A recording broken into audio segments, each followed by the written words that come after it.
reason that I'm here is because the club is seeking change.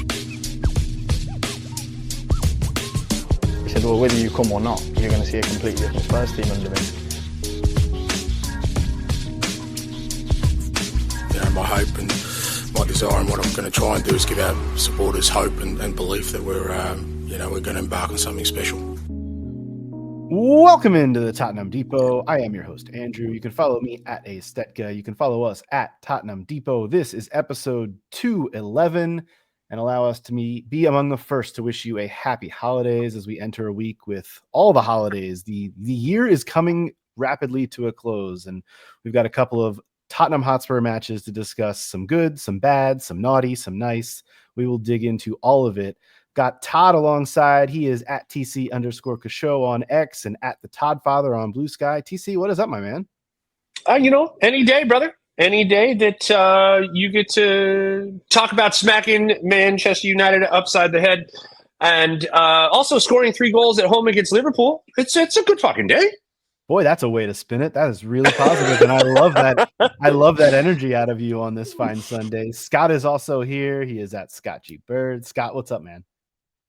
Chilling. For those who are watching on YouTube, I'm letting my body language emulate my concern with what happens in the league. So yeah, whatever. But if we want to talk Man United, I'll sit up straight, turn the hat around, might throw a blazer on. That's a match worth talking about, right? But yeah, no, all jokes aside, good to be here. Scott is reclined, hands behind his head, just here so he doesn't get fined kind of energy, and I aspire to be that way. Caroline is also here at CG Stefko. Caroline, what's up with you? I'm good. I'm thinking that with the Liverpool game, we should kind of leave it where Todd said, 3 goals scored. Great work. Chef's kiss, 3 goals. We love, and all really nice goals. Like a brilliant job by Spurs scoring 3 times against the league leaders. Nothing else went wrong. Nothing else was bad about that match at all. No, of course we will get into that result, the 6-3 defeat, which I had to remind Todd earlier before we started recording. It was 6-3. There was a 3rd goal there, but yeah, indeed. A 6-3 defeat, but then a victory in the cup, which we will get into as well. Before we do any of that, I want to remind everyone to head over to digitalspurs.com for your Tottenham merch, including t-shirts, hoodies, crew necks, hats, and so much more. We love Digital Spurs, as you know. And as a reminder, and as what will be your final reminder on a podcast, we are currently running a little contest, a little giveaway with Digital Spurs. You can win yourself a $50 gift card to the Digital Spurs store, which could certainly fill up a stocking or two. Head on over to Tottenham Depot on X, on Blue Sky, on Instagram, any of the 3, all of the 3, and give the post there a like and a share or a repost, and make sure you're following both us and Digital Spurs. If you're watching on YouTube, you can see what the post looks like, so you know what to go find. It's big, it's bold, it says holiday giveaway, and so there's a big $50 on there for somebody, and we're going to leave that open for entries through halftime of our Boxing Day match. That is coming up, of course, this Thursday, and the winner will be announced at full time on the same day. And we'll, of course, shout out the winner on the pod next week as well. But be sure to head over to digitalspurs.com and give them a look, because, like I said, we love their stuff, and we love Digital Spurs. So go give them a try. Guys, where do we want to start this week? Do we want to start with the cup, start with the good, start with the positive, or do we want to I'm getting altering. One of you is shaking your head no, one of you is shaking your head yes. Let's go chronologically, just because that's kind of the way to do it. And look, I think the energy from all 4 of us on the pod today is not going to be overly negative about the Liverpool result. So we can kind of talk about this all as a collective, this week as a collective. But Thursday was one of those days that I felt like I shared this in the group chat. I felt like I needed a cigarette afterwards, and I don't even smoke those. Like that is the kind of energy that this match brought. A 4-3 victory for Spurs in the League Cup quarterfinals. Spurs are on to the semis, a cup semifinal for Ange Postecoglou. Let's just take a moment and acknowledge that's kind of cool, especially for what this team has been through and is currently going through as a club. We saw a lineup that was the same as the one against Liverpool today on Sunday, but Todd, let's start with you, man. Just your vibe coming out of this Cup quarterfinal and the energy and where just the chaos that is Tottenham Hotspur. This match to me exemplified exactly what Spurs are just in 90 minutes. Well, it's exactly what Spurs are at the moment when you have, 6 first team, 10 first team players unavailable for a match. And so it's like, I think it exemplified exactly the areas on the pitch where we've been hit hardest by injury. As our offense in that match clearly did all of the things that you wanted to do. I got to watch the first half of that at Fair Play with San Diego Spurs. And when that third goal went in, I looked at somebody who was sitting at the bar and I said, "You're not Spurs if you're not still nervous." And there's a good fucking reason for that, Andrew. So I thought that it showcased Ange going forward can run over anybody when we're firing. I think we saw that the game before that at Southampton as well, and led right into the first about 60 minutes of the match against Manchester United. Is that when we're firing, we are firing. I thought that what you saw after that was a mistake by an 18-year-old to a 40-year-old keeper who's not particularly adept at handling the ball with his feet. And then shortly after that, you saw a 40-year-old keeper who's not particularly adept at handling the ball with his feet, already rattled from conceding a shit goal because an 18-year-old missed his assignment, get rattled and make another mistake. And then a little while later, we'll come on to Sonny in a little bit, but a little while later, you saw Ibasuma do some random fucking Ibasuma nonsense, Caroline. Random Ibasuma nonsense. And Caroline doesn't want to be called out with that. I can guarantee. No, it furthered. Caroline has been calling for Ibasuma to leave Tottenham before we signed him, and I have been staunchly in opposition to that take until I've watched him play football. Until now. Until I've watched him play football over the course of the last 3 matches, and I just want to shake him. I just want to shake him and tell him to fucking stop it. Anyway, I'm sure I'm not the only one. You're absolutely right, Andrew. This exemplified where Tottenham Hotspur is as a club right now, because even though we urinated down our leg for the majority of the second half against United, we still figured out a way to come out with a victory. And thank God Sonny is Sonny and did some shit that I only thought you could do in FIFA. And we watched it play out at the Tottenham Hotspur Stadium. We win 4-3. Just how we drew it up. So my only pushback, and I'm going to bring Caroline in on this because I think she agrees with me, is I don't think we urinated down our leg. I don't think the 18-year-old either really urinated down his leg. I think the 36-year-old goalkeeper urinated down his leg a couple times, Caroline. And that's where I want to kind of emphasize, because, man, that was bad. Yeah, I'm sorry, but I have to put the blame firmly on Frazier for this game. I mean, we still won, so it was not the worst thing in the world, but it kind of has felt like we've been waiting for this kind of mistake to happen the whole time that he's been filling in for Vicario, and it finally did, and then it happened again, which was not ideal. But no, listen, Todd, I think Archie was well within his right to make that pass and assume that Frazier would be able to handle it, and he simply did not. And it's one of those things where, if we're going to try to find a silver lining in the whole injury crisis, it's great that players like Gray, like Bergvall, they're getting, this extended game time, and they're going to make mistakes, even though, like I said, I don't really think this was Archie's mistake. But if we had a little more experience alongside them, they would have more room to kind of have these teachable moments. So, I think if Vicario's in goal, none of this happens, That's fair. So it's fair. Now, Archie did say, Kaz, though, it was his fault. Archie came out and said, hey, that's my bad. That's my fault. Him being a mature young lad and taking some blame because he knew that his teammate was feeling terrible, which good for him. I think he's already showing himself to be a great teammate. So that's a great thing. I think, though, that when we say if Vicario was there, this wouldn't have happened. Vicario was not there, and that's where I kind of think it's, I guess, symptomatic, is that a word, of the Nope, but go for it. Definitely not, but keep going. Symbolic. Thank you. There you is what go. I'm looking for. I think the moment was symbolic of our situation in general, because I can't believe I said that word. I'm just. It's okay. You were going for emblematic or symbolic, yes, and you just combined them. Go on. Yeah. We're We'll powering go through it. It's I'll allow it. Feel Look, free when to we use give it. up a goal, we're just going to go try and score another one. That's the Tottenham way. So let's go. Feel free to use it to anyone.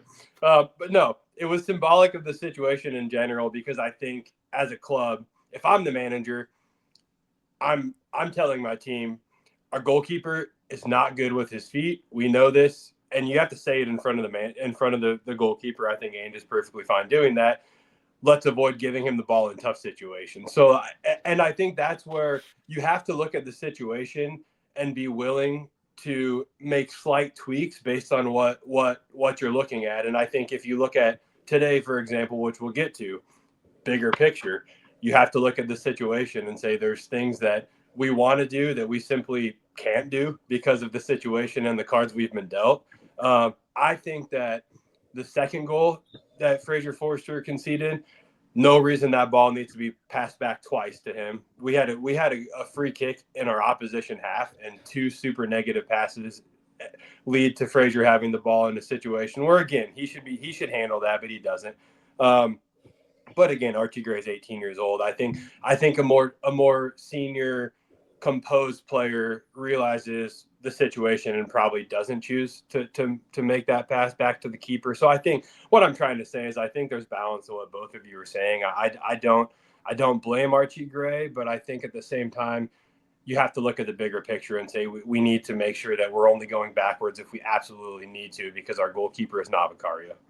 But I gotta push back and say I feel like we're hyper focusing on the two moments. First off, nobody said shit about Basuma and his fuckery, but no, we're hyper focusing. We're hyper focusing on the two moments. The larger point that I made, Andrew, was that we collectively urinated down our leg in the second half, and the reason why I stand by that point is because we continued to just kick the ball into and play defense. So we kick the ball long and play defense, or we'd pass it up the line and then we'd lose it and play defense. And it looked like there was about 15 minutes after the second goal went in where we were so wayward and had no idea what we were trying to do. We were terrified. And that was the struggle point for me. So I'm still struggling with the we, because for me, the leadership and the veteran presence that surrounds these players like Archie Gray and Jed Spence and even Yves Bissouma to some extent, even though I don't think he's certainly not a young player. But like this collective of players that is kind of being bounded together by sticks and bubblegum at this point, this unit needed more leadership from the back, and they didn't get that in the veteran goalkeeper who is supposed to be just that, a veteran goalkeeper. He's not built to play Ange ball. And I'm not trying to turn this episode into a Fraser Forster bashing session. That's not what I'm trying to do here. But this is obviously a guy who's not built for Ange ball. He's not good enough to play with his feet. And Scott, I get what you're saying. You're saying maybe you didn't use the word, but I think what you're asking for is a little bit more pragmatism in a spot where you're up 3-0 in a cup match. And that's kind of, I think, what they were actually trying to do by passing it back. They were attempting to show a little bit of, let's not just kick the ball forward here from this free kick at the halfway line. Let's play it back. Let's reset. Let's kill some more time. You're up 3-0 at that point in the second half. I'm fine with that. But then when the goalkeeper trips over his own ball, if you will, the way that he does, you just can't have that. That's the inexcusable part for me. Todd, what you're saying about Bissouma and what we're talking about Gray, those are actually the two players that I have marked on my notes where I have multiple stars next to their name for great plays that they made throughout this match. And those are the only two that I had. Jed Spence would be another one that has stars next to his Jed Spence had a great Jed Spence had a great game. I thought Yves Bissouma, I honestly thought this was one of Yves Bissouma's best game as a Tottenham player. Now, he turned around on Sunday against Liverpool and was pretty shitty, to be perfectly frank. Very woeful again.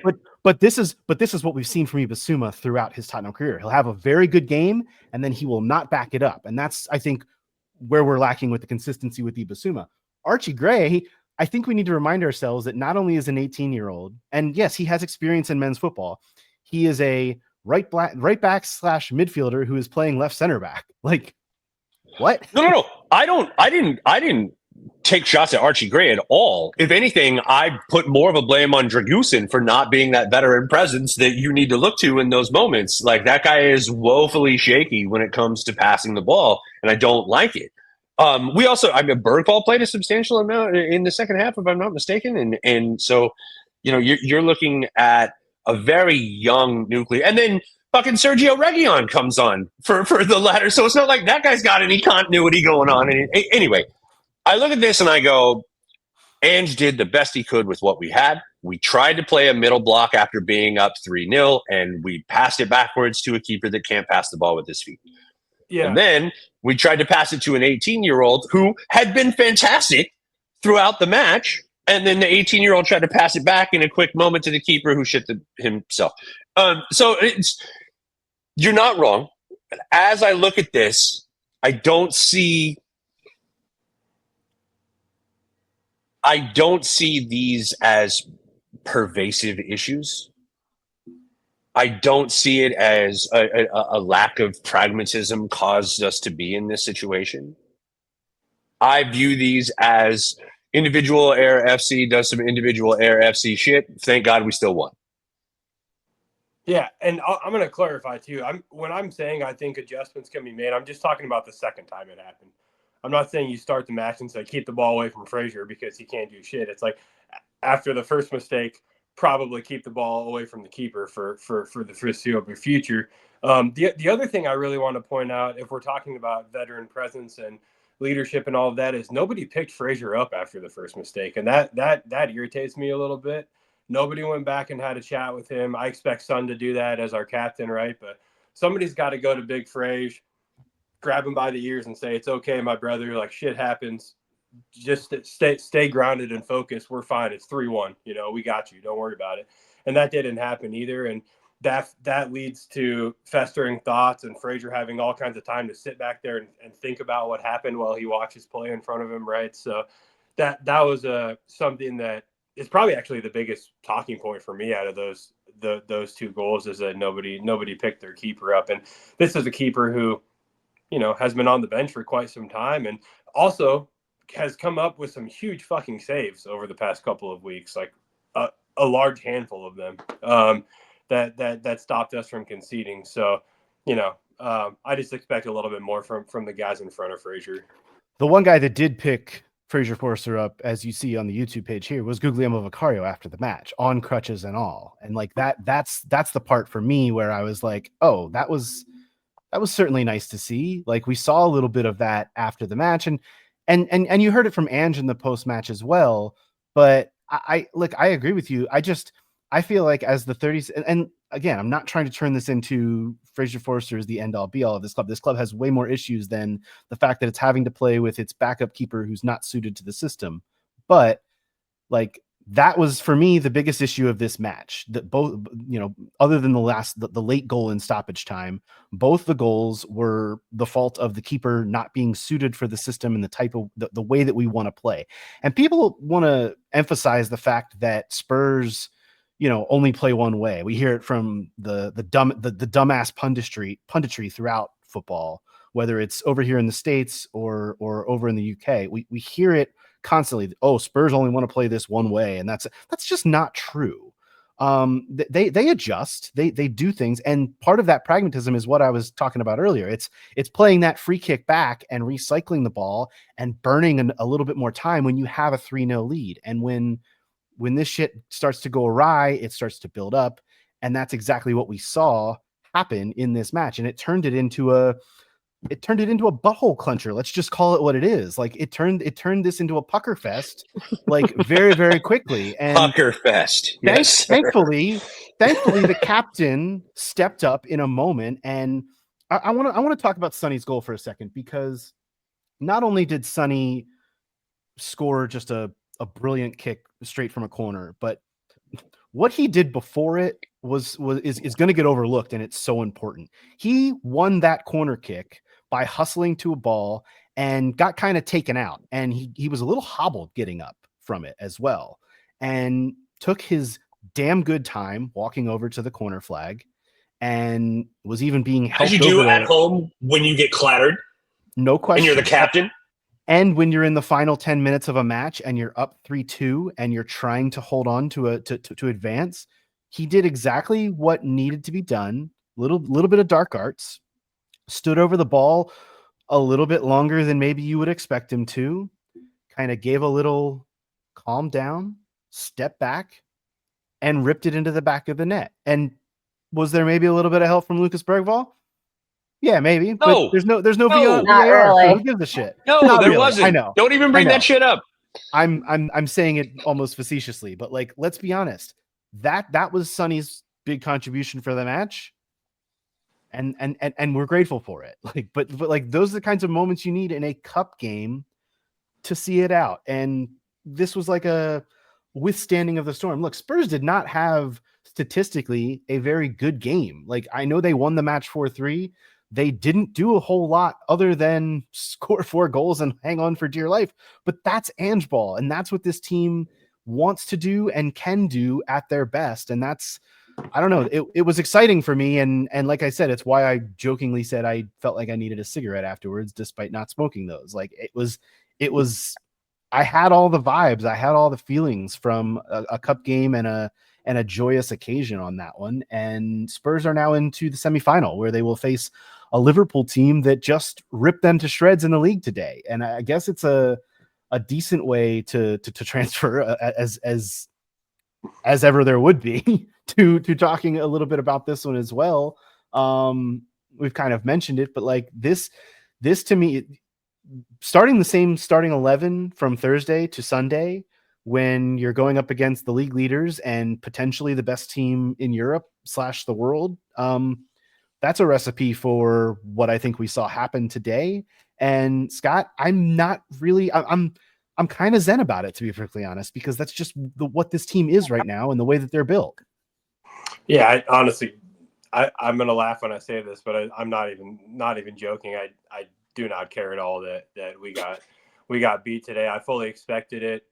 When I look at the league table, I think we can all safely predict how things are going to look at the end of the year. They may look okay, but they're not going to look great. I think, okay is the best we can expect for when it comes to our league position after 38 matches, but there's still a lot to play for outside of that. And that's why I really, really couldn't care less about what happens. And, I've had this bit going about the league as a free hit, but I think from what we see from Ange, the league is truly being used to continue to develop the project and play the football that we want to play regardless of our circumstances. Because if that wasn't the case, we would have done something very much different today than what we did. I think when you look at, and I'm not here to talk about Ange got it wrong or Ange has to adjust or anything.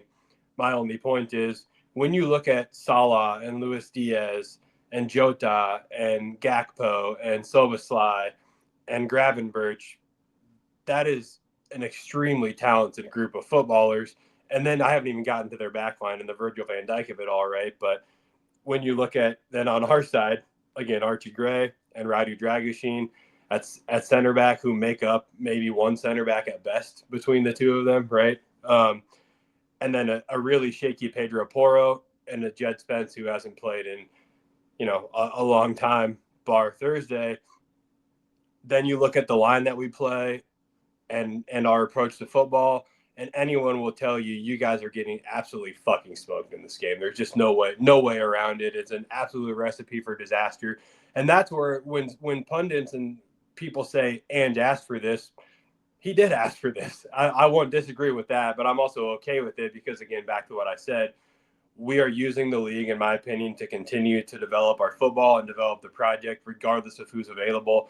If we would have come out and set up like that against Liverpool, if we do come out against Liverpool and set up like that on January 6th, I may start asking questions, right? Because we've seen what that leads to, and we know our team's not going to look much different than that's in the future. But the point is, today was perfectly fine and everything that we expected it to be if we're honest Tottenham fans.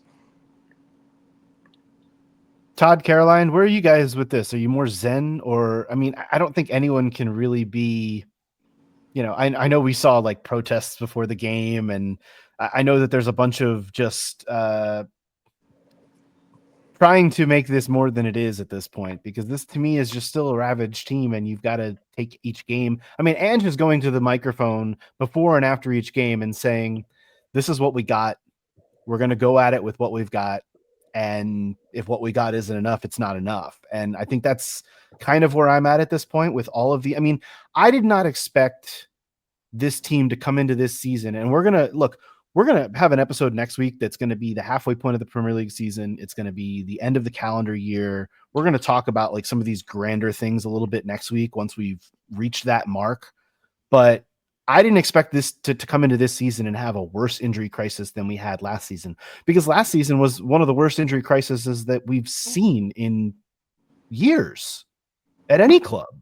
And now it's worse than last year. Like, so where Caroline, where are you at? Are you more zen about this?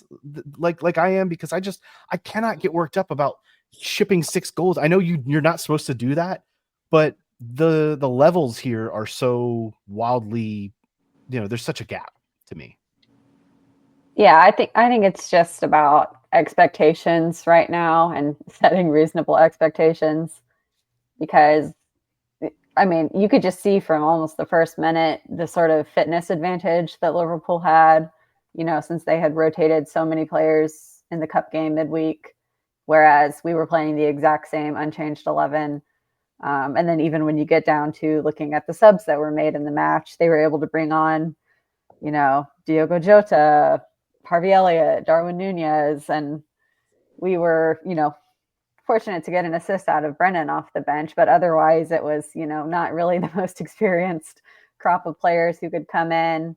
You had Destiny Udogie, who's, you know, just coming back from an injury again. So just not an ideal situation to be in, you know, playing the league leaders. And I kind of expected Mo Salah to show out against us, and he did. 2 goals and 2 assists. You know, these things happen. And I think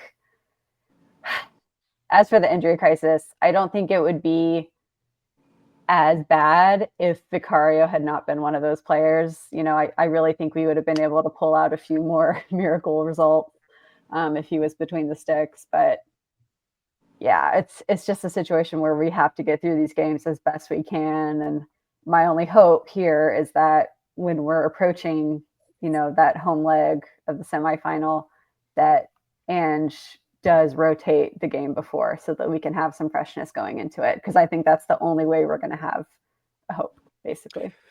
TC, yeah, I think that's. Go ahead. Oh, I was just going to say, I think that's a very fair shout. I think you got to look at a few different points on this Liverpool match, and I think that looking at how this played out, and then looking ahead to the semifinal, which I agree, huge cup guy this year, huge cup guy, and I think that this is being used as a proving ground to figure out what works and what doesn't, so that when we see these motherfuckers again on January 6th, we're going to give them something a little different.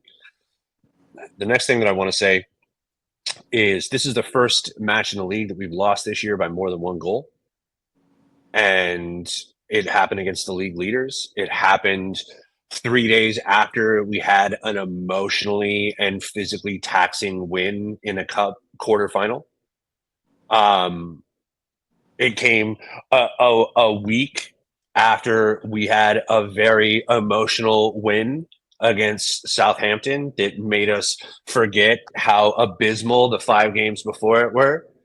And we're looking honestly at a very up and down season because we weren't properly backed from a depth standpoint by our miserly chairman. And so I'm not gonna pull that particular soapbox out on this episode. If you're curious as to my thoughts, go back a couple and listen, because I kind of let you know how I felt. But I think that this is to be expected. I think that, you know, we've got key players that weren't available for this particular match, and the players that we had available for this particular match were fucking knackered, and they played that way. the way that I put this, Andrew, in the chat was we look like a very good team that was in the midst of an injury crisis, and Liverpool played like a very good team that wasn't in the middle of an injury crisis. So that's about where we are. And I think that is most emphasized again, kind of like on Thursday in the cup match, and giving up 3 goals in that scenario in the way that they did. I think it was emphasized again in this match, giving up 6 goals to a considerably better team at home by the defending. And you know, we brought up how well I think Jed Spence is playing. Mo Salah had 2 goals and 2 assists going down that side, and I'm still going to say I think Jed Spence played fairly well. I also don't think Archie Gray on the left side of that defense had a horrendous game. I thought that Fraser Forrester was once again awful in this game. I mean, we saw it in the first few moments when he kicked a ball directly to Mo Salah's feet, and then Salah put it off the bar or over the top. I don't remember. Didn't score in that scenario, but handed him an opportunity right off the bat. And then I thought that Dragishin and Porro both were on the right side simply not good. And I'm gonna leave a little bit of wiggle room for Pedro Porro, who has played so many goddamn minutes because there's no true rotation for him. There's no true backup. There is, but he's playing on the left-hand side. Thank you. You beat me or to Archie it. Gray, but he's playing in center back. So 100%. Like all of the chess pieces have been exploited here. All the moves have been made. Ange doesn't have any cards to pull out of his sleeves at this point. So that's kind of just where I am. It's like, there's always a but. And I know people like, look, accuse me of being a happy clapper, accuse me of letting them off the hook here. There is a but with this team right now because of what's gone on injury wise and just from illness wise. It's not even all injuries. That's the part that it's not just like a bunch of bad luck. It's not like Vicario's broken ankle and this and that. It's guys are knackered, guys are getting sick, all of it. And to your point, Todd, which I know we don't need to go into depth about it, but no, this is not a team that was built like a Liverpool where you can bring on, you know, the players that they did, Curtis Jones, Jota, Elliott, Nunez. You can't bring those players off the bench when you're Tottenham Hotspur. You can bring on because we got fucking Timo Werner.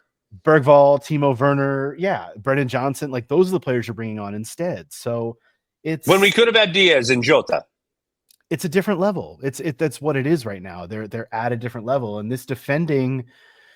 I know that people want to see Ange just completely turn it around, but I feel like once you get the pieces in place and you see the way that this team plays. Look, Todd, you brought it up. This is the first time that this team, not just in the league but in any competition, has lost by more than a goal this season. But when they win games, they win them typically by more than a goal. Now they didn't on Thursday. It was a cup match, but every match in the league this year, I feel like they've won by more than a goal because they score. This team scores a shit ton of goals, even when they don't have the number one choices in defense or in net, and they could still get going forward. I mean, we can talk if you want to briefly about the 3 goals that they did score because they were all good goals. Madison off the press, getting loose and getting a ball that was on a plate and finishes nicely. The Solanke and Kulusevski combination for the goal was just, you know, a piece of brilliance. Like, I see this team still has things going for it, even when it looks as bad as it does. And I think that's where you see the bones of what Ange Postecoglou is creating and building here. And once he can get the, you know, all the other parts of the body intact and build this Frankenstein-like thing, I think that's what we want to see. We want to see this monster become what it can be, Scott. Yeah, I think, well, while we're talking about all of this, I love to take the chance to just say to the listener, it's okay to be angry. It's okay to be disappointed. I'm 13 years into my Spurs fandom, and I grow very tired at times. I understand it, right? But all I ask is that if you are angry, if you are upset, please don't direct it at Ange Postecoglou. There are other people within the organization that I feel are very much worthy of that angst, right? And the chairman for sure is one of them. If not the singular one, right? But I look at, we're talking about depth and all of that. Their 3rd goal today, I said in the chat, abysmal fucking defending. You can't ask for worse defending if you tried. When Liverpool transitions and Gray is literally on the left touch line, Pedro Porro's on the right touch line, and Roger Dragusin is on an island with 4 Liverpool attackers around him. There's only one thing, my friends, that's happening when Roger Dragusin is surrounded by 4 attackers on a fast break, and that's going to be a goal 990 times, 9 times out of 1,000, we'll say, right? They're going to score a goal in that situation, and so I'm thinking, what fucking abysmal defending, my goodness. But then I think about the fact that, again, Archie Gray, who's 18 years old and not a center back, is playing more as a left back because that's where he's played all season, right? Pedro Porro probably isn't tracking back efficiently because he hasn't played or he hasn't gotten a rest, as we just talked about, right? It's on the chairman. It's not on Ange Postecoglou. We, as an organization, buy terribly. We sell terribly. We react to everything around us, right? And that's why we saw Pochettino sacked and Mourinho brought in. And I'm taking some of this from a conversation from Golden Guest, so I don't want to act like I'm just thinking of this on the spot, right? But just kind of regurgitating some of this. But we react to everything around us everything that happens is because of how we react. Conte is brought in for that reason, and then we go out and spend our entire kitty on teenagers because of that exact same thing, right? And so when I look at Archie Gray, he's 18 years old. When I look at Yves Bissouma, he's not good enough to be competing for Spurs against Liverpool, evident of his positioning today. Again, the same goal I'm talking about. If you look at the midfield, I just talked about the back line. Bissouma and Bergvall are close to the left touch line, and Kulusevski has made a run up by Brennan Johnson. Kulusevski just moved back into the midfield from the right wing, so I can understand why that probably happens, right? I can understand Bergvall operating more as a 10 and being, I guess, just residually in that position from the transition. But Yves Bissouma has got to be in the right spot in that position. The 6 is the most important person to stop transitions, and he was just very ill-positioned all day today. And that's a huge piece of why I say he's simply not good enough. I would even argue that Rodrigo Bentancur is not good enough for the aspirations we have as an organization, and that again falls at the feet of the chairman. If let's say, last thing I'll say, quick, Todd, if let's say Brighton, who's actually pretty talented, or I don't know, I'm just thinking of a mid-table Premier League team. If they lose 6-3 to Liverpool, it's probably not a bad showing. You guys scored 3 goals against Liverpool, but why it's not that way about Spurs is because we have aspirations to win things that teams who historically finish mid-table do not, and that's why I say the pieces we have in place are not good enough, and that can only fall at one person in the end because we have actively chosen to not spend money on guys that would get us over the hump numerous times. We all know that, right? So, anyways, I'll end my rant there. But Todd, what were you going to say? Well, I don't disagree with you on the majority of what you said. I think that Rodrigo Bentancur, despite Kaz agreeing with you and possibly Andrew agreeing with you as well, I think would have been a significant upgrade over the way that we saw Bissouma play today. Oh, no doubt. I think, no doubt. Yeah, which I think, the fact that he'll be eligible for the match on the 6th is going to make a significant difference, if nothing else. I think that'll make a significant difference in the way that we approach Liverpool. Well, he'll by the way be eligible for the Boxing Day. His suspension is now over. He'll be officially, yes. Come back, but I'm just thinking honestly, dude, like when you look at the next fixtures that Spurs have, it's Forest, who is. Well, wait a second. I want to touch on one thing. We're 11th in the table before we look now. ahead. Well, we're 11th in the table right now, and everybody's crying about, it's the first time that we haven't been top half since fucking 1956 or whatever. No one gives a shit, dude. We were top of the table at Christmas under Jose Mourinho and shat the bed in the second half of the season. It was one of the worst experiences I've ever had as a Spurs fan. So I don't give a shit about Christmas in terms of where Tottenham sit at the table. We're 8 points off the top 4. If I told you we were 8 points off the top 4 at the beginning of the year when we got to Christmas, but we're in 7th, you wouldn't give a shit. Like, we're still 8 points off the top 4. That's all we care about. So the table rankings at this point in time, Forest are above us. Fucking Fulham and Bournemouth are above us. Like, we'll figure it out. I'm really not concerned as far as that part goes. Over the course, Andrew, going forward, we've got Forest on Boxing Day, and then it's Wolves and Newcastle in the league at home. Right? And then after that, I'm going to leave it there because that's when shit gets crazy. Well, let me go back quickly to the Bissouma point though, because this team was built to have 2 two guys that can play the number 6 role and rotate, and Bentancur hasn't been able to be a part of that in the last handful of games because of his suspension. Basuma, as I mentioned, and I don't know, I don't think I heard a lot of pushback, but I thought Basuma played a great game on Thursday. Like, he was involved in so many different places that I was literally making until he until he headed the ball into the back of the net. I would agree that he had a fantastic game. I'm not going to forgive him for that because just in watching the motion of it, there's no excuse for that. It's like he tried to do it. It's like he had the over, Andrew. He got caught. I'm and by the way, they showed the replay. It looked like he had the over, motherfucker. Like he headed it straight into his own net. Like, why from that position would you ever head in that direction? It doesn't make any sense. Also, they showed the replay of it. It wasn't his head. It wasn't an own goal. Like it did come off of Evans. It was not his goal. So dude. But the point is, he's been having to play every damn match. Like, well, no, and the reason why is because the backup rotational number 6 that we bought is fucking playing center back behind him.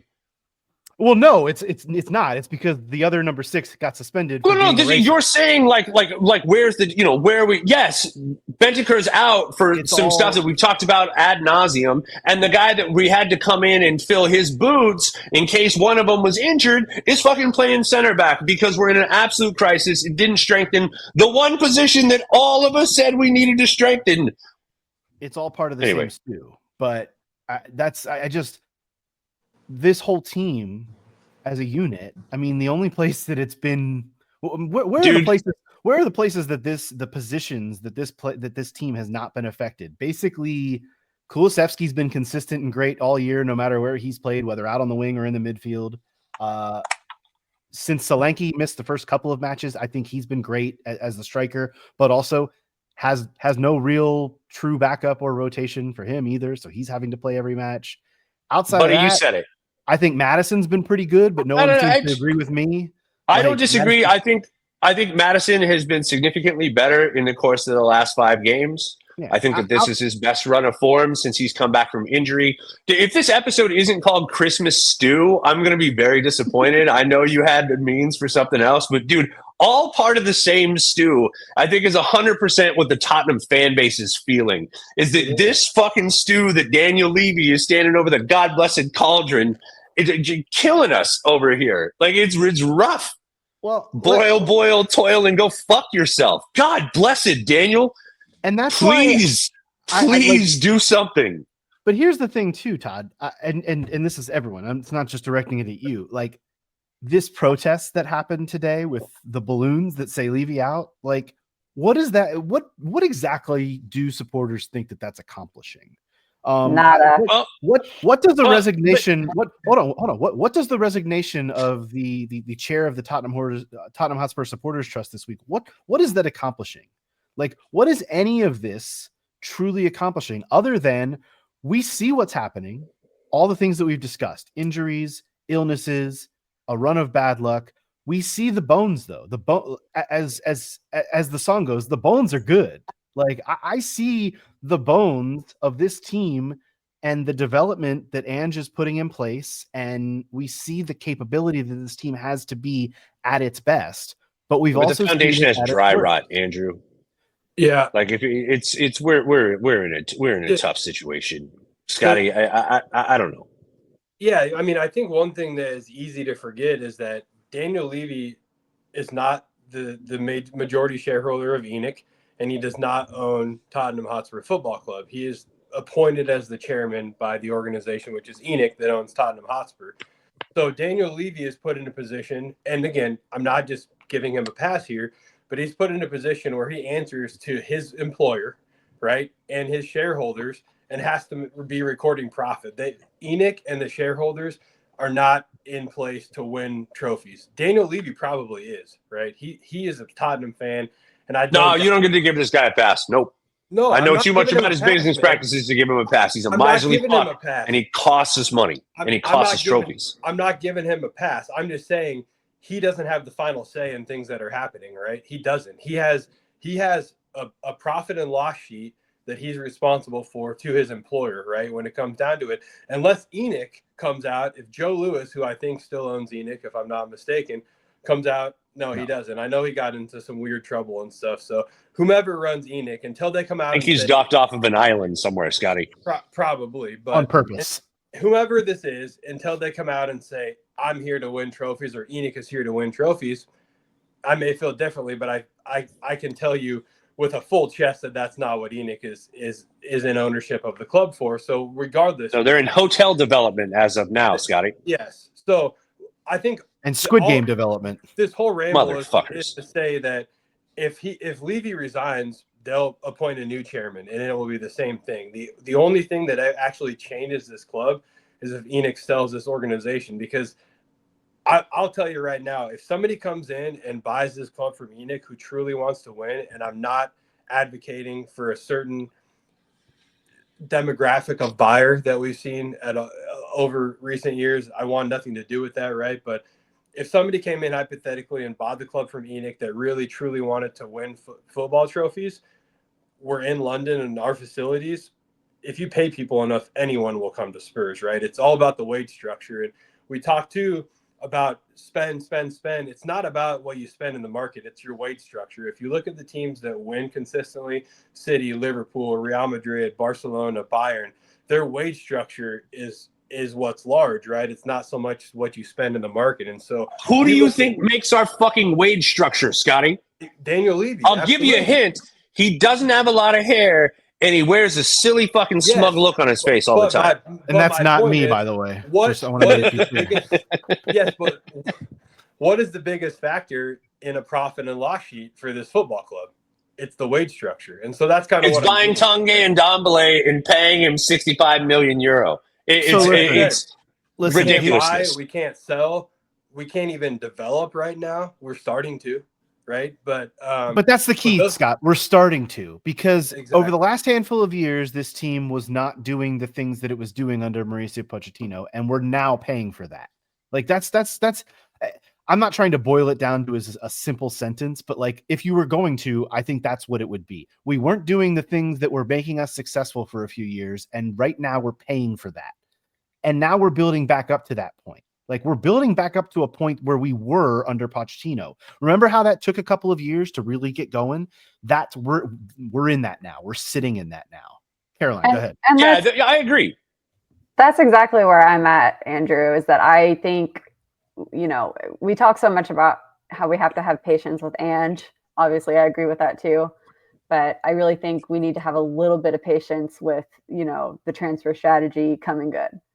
We don't know for sure that it will. But I think there have been encouraging signs over the past few windows that we're at least back on track. And I mean, I've talked about this many times, that the fact that my formative fandom experience was the San Antonio Spurs, where, it's a very different kind of league, and you kind of have to rely on a little bit of luck going your way in terms of team building. I guess, to use your word from earlier, Andrew, I just feel a little more zen about it than I think most Spurs fans do, because I'm kind of content to just see, can these players do their best? Can we get everything out of them possible? Can the manager work some magic? I think I enjoy that aspect of it more than some fans who, maybe are not as willing to be patient and see how things turn out. And listen, I think that there's a place to hold ownership and hold chairmen accountable and hold their feet to the fire on certain things. A lot of things. I'm not diminishing any of that. But when you go out and just demand Levy out, or you go out and demand ENIC sell the club, I don't know what that accomplishes, because this is the common man. Out. It does accomplish that. You're right. But this is the common man, the common woman, asking billionaires to bend to their will. And that's not how the world works. And I'm not trying to be so doomer and philosophical here, but that's just not, things don't work that way. And I think encouraging the club to do the right things off the pitch, which we kind of have always done and always will do, I hope, here at the Tottenham Depot. I think that's a big key to this. But just saying get out of the club or you've ruined I want to see them encourage growth and build something that can be sustainable. And I think that doing it through this manager and through not only through spending money, which like they've spent money. It's really just about how they've spent money, how they've recruited players. I think building an infrastructure and trying to do that takes time, and it does take investment, and it takes a different type of energy. I come on this microphone a lot and I bitch about how our fans / supporters act at times, and they I don't feel as though they act in a way that is emblematic of how you're supposed to do things. Everyone just wants to, pee pee and poo poo in their diaper and have Daniel Levy change it. That's not going to happen. I'm sorry. It's not. It's just not going to happen. When you said emblematic, I was really hoping you were going to say symbolic. Well, but Andrew, we're adding that to the dictionary for 2025. 100%. No, but I think Scotty's point is a good one in the sense that it really does boil down to our wage structure. And it's like, and that's the one thing that people have regularly criticized Daniel on, is skimping on the shit that the other clubs in the top, in the top tier of European football don't skimp on. Like Cuti Romero talking about the fact that he had to arrange his own travel to fly back to Argentina for international duty. Like, is such a Daniel Levy thing to do, and it really did sour me on his business practices, because that shows such a lack of empathy for your players. And I think that that's ultimately what we're talking about right now. Who are your employees? The empathy required to run a successful football club means your gut instincts have to always be on doing what's best for the club as a whole. And I think that the fundamental difference between Daniel Levy and other club ownership groups and their heads of state, as you will, is the fact that their focus is, if my team does well on the pitch and wins trophies, I will continue to gain the money and acclaim that I'm looking for. Whereas Daniel Levy says the product on the field is a byproduct of me running a successful business. And that's broken. And that I think that the lack of empathy to see that his approach is broken, and that's what the fans are really looking for him to change, is the barrier between what Daniel Levy is and what we want Daniel Levy to be as an owner. Yeah, I'd also say to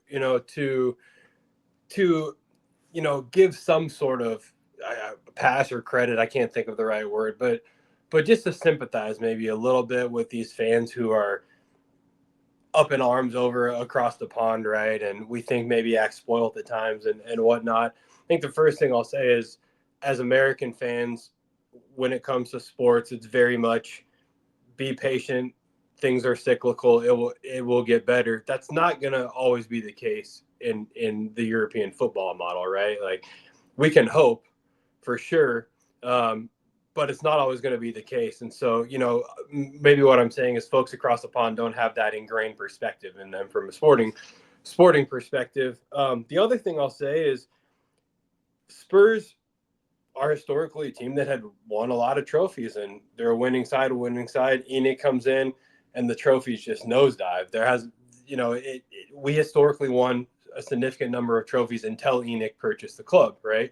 Now, at the same time, ENIC has gotten us to at least competing for Champions League, right? Which is kind of the new trophies in the modern game, right? So it's not like they've done a horrible job, but there are fans who have watched this club go from a trophy winning side to absolute, not when it comes to a trophy cabinet. And I understand the frustration there. I'm not saying I'm on that side, but I understand why that's frustrating. And then when you look at the rise of all of this dating back to, 4 or 5 years ago, I start to understand it a lot more, because sure, the goal was to get us into Champions League, and you did that, ENIC. We got there, and you absolutely fumbled the ball. I said in the chat earlier, we had the ball at the 1 yard line.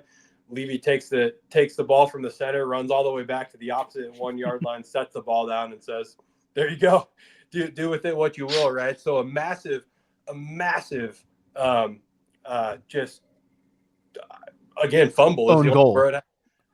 Yes. Let's go to the other. Let's go to this football. You're, but I hear you. Yeah. A massive own goal at a time where you had finally gotten us to what was your excuse for not winning trophies, right? The excuse for not winning trophies is okay. We're now competing for Champions League. That's how this happens. We get there, and then you absolutely drop the ball. And I think that's why people are, for those two reasons, why people are so frustrated. And again, I'm not with them necessarily, but I really do understand why this fan base is just much more irritated than other fan bases.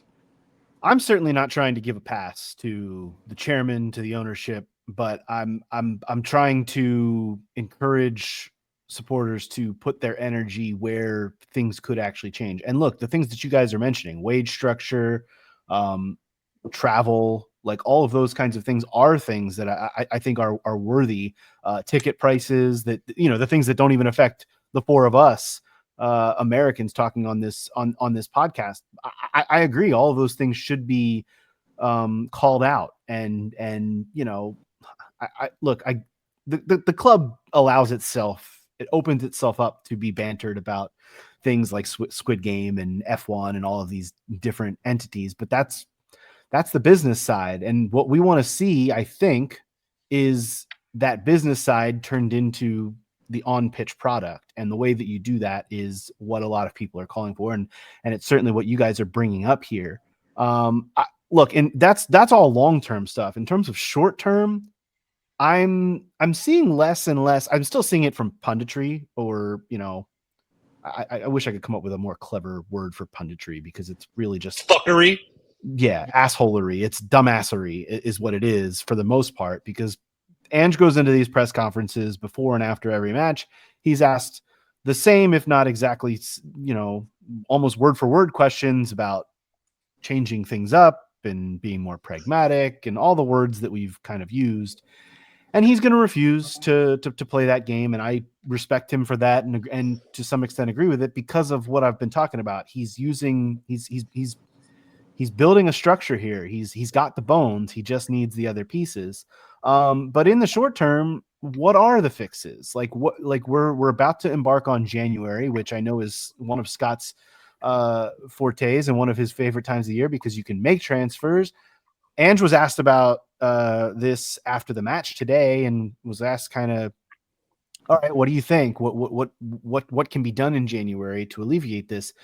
Unfortunately, Ange kind of almost slipped down the road of, well, we're going to be starting to get some guys back from injury. And he didn't quite say they'll be just like new signings, but that was almost the vibe he gave off. There is, of course, going to be, you know, some help coming here and there. There will be the likes of, and I know I'm going to screw this up. Is it Yang Min-hyuk?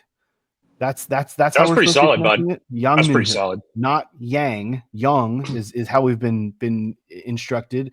Also, if you're not seeing this photo that the club shared on the YouTube page of Heung-min's son watching the youngster do his drills, just some poetic justice. It almost looks as if Yang is like ascending, like he's some godsend for this club to bring in. I know that's not the case, and that's not the pressure that we're going to put on him.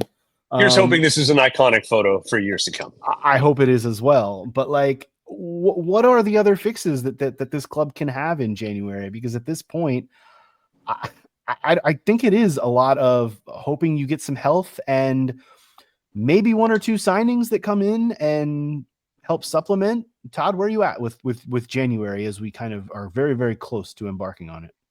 I got three things that I want. I want Kelleher from Liverpool, because I'm sure they're just really going to give him up. That'd be great. I want Julian Brandt. He can come in and help out our midfield. That'd be fantastic. I'm hearing some rumblings. And I want, like I've wanted for the last 4 fucking years, Milan Skriniar, this time from PSG, to come in and save our backline's ass. Anyone else got any wish lists that they want to provide? Maybe it's Christmas time. Let me dream, baby. Yeah. Are those gifts going to be under your tree, TC? I'm not sure. Look, if the Skriniar rumors have some legs, which I've heard from 3 or 4 people that name's being floated around, I'll take anyone that can play center back, and I'm certainly not turning my nose up at Skriniar. We know how talented he is. I think he's a classic example of your form dipping when you go to PSG because you went to PSG. It's kind of how it works, right? It even happened to Pochettino. Yeah, exactly. So you may win a trophy, but you're going to be a worse footballer for it. The pay's great and the food is delicious. You can't get mad at him. I'd go play in Paris in a heartbeat. You wouldn't have to tell right? me. Right? Ask Zlatan. He made a good life out of it. Yeah, right. I'd go be rich in Paris, sure, no problem. But so I'd love Skriniar though. I would love Brandt. We need anyone that can play as a 6. Regardless of who that is at this point. And then the one name that I really, really want us to go out and sign, and I've heard none of this. Maybe this starts it right here. For all those at the club who listen to the Depot, I'm sure there's plenty. But Brian Mbeumo from Brentford, I think would be an absolute class signing for us. He's double-digit goals in the Premier League this season. He can play left wing or right wing. Just a powerful, dribbly winger who will take on his defender anytime he has the ball, and he's shown that against Spurs a couple of times already, right? So that's the one name on the wing who I really think could make an immediate impact, within the first week of signing. So if anyone at the club is listening, please get that done. I think he's like 25 mil is what Brentford would want for him. Caroline, currently ahead of us on the table. Well, as are a lot of clubs. Caroline, you got any wish list items that you want to present? Honestly, no specific names, although I like Julian Brandt a lot. I think he would be a great addition. I don't know how realistic it is because there's been kind of a lot of upheaval at Dortmund, and I think he might be wanting to just, continue trying to cement his spot there, but we'll see. I feel like our biggest need is the number 6 that I don't hate seeing on the pitch, but it's not going to happen this window, I don't think. So it is what it is. It's like the hardest position to find in world football, like especially for the way Ange wants to play. You're asking someone to go out there and be almost the last line of defense before your center backs who are way the fuck up the pitch. Like it's a tough spot. If we could bring in a center back, Scotty, and our boy Archie can actually move into the fucking midfield where he's supposed to play. Yep. Then maybe we don't have that issue at the club. We have the 6 that we're talking about in the market already at the club. I really believe and we paid a good price for him, Scott. Yeah, that guy's positional awareness and instincts are unreal, and that's a huge part of playing at this level is your instincts. And his instincts as an 18-year-old are the reason, he played almost every minute for Leeds last year as a 17-year-old in a very good league in the Championship. So, Archie Gray is the guy. That's why we need to sign a couple of center backs and why we frankly should have signed a center back that we didn't sign this past summer. So. Well, the good thing for all these young players is that they're getting plenty of opportunities because the fixtures simply do not stop. Again, Boxing Day for Spurs, they travel to Nottingham Forest, who sit 4th in the table, have won 3 straight matches. Nuno has that team, dare I say, flying, which is still it's still a little bit of a mindfuck, but that is happening. And then the festive fixtures will continue on Sunday as Spurs return home to host Wolves, who sit 18th, but did end a 4-match losing streak with a 3-0 win to Leicester this weekend. And they, of course, are also in action on Boxing Day where they will face Manchester United. I feel like Manchester United are everywhere right now, and they will face our Sunday opponent in Wolves. So we'll see how all of those play out. We will certainly be back to talk to you about it as well. Just a final reminder to folks, we are doing that holiday giveaway with Digital Spurs. Enter before halftime of the Boxing Day match. Again, go to our social media posts on Instagram, X, and Blue Sky. Like and repost any of those 3 to enter. You also have to be following both us and Digital Spurs to enter to win that $50 gift card to digitalspurs.com. We will announce a winner at full time of the Boxing Day match against Forest. So be sure to get in on that until further notice. We're just going to keep rolling like Spurs do. These fixtures just keep coming, and we're going to keep podding about it and keep kind of talking our way through it as we do. That's going to do it for this week on the Tottenham Depot. Be sure to check out our episodes on our YouTube page, youtube.com/Tottenham Depot. Leave us a rating and review on your podcast app of choice as well. You can follow Caroline at CG Stefko, follow Scott at Scott G Bird, follow Todd at TC_Kasho on X and at the Todd Father on Blue Sky. You can follow me at A Stetka. And of course, most importantly, follow us at Tottenham Depot for all of your social media needs when it comes to Spurs. Until next week, this has been the Tottenham Depot podcast. As always, come on, you Spurs.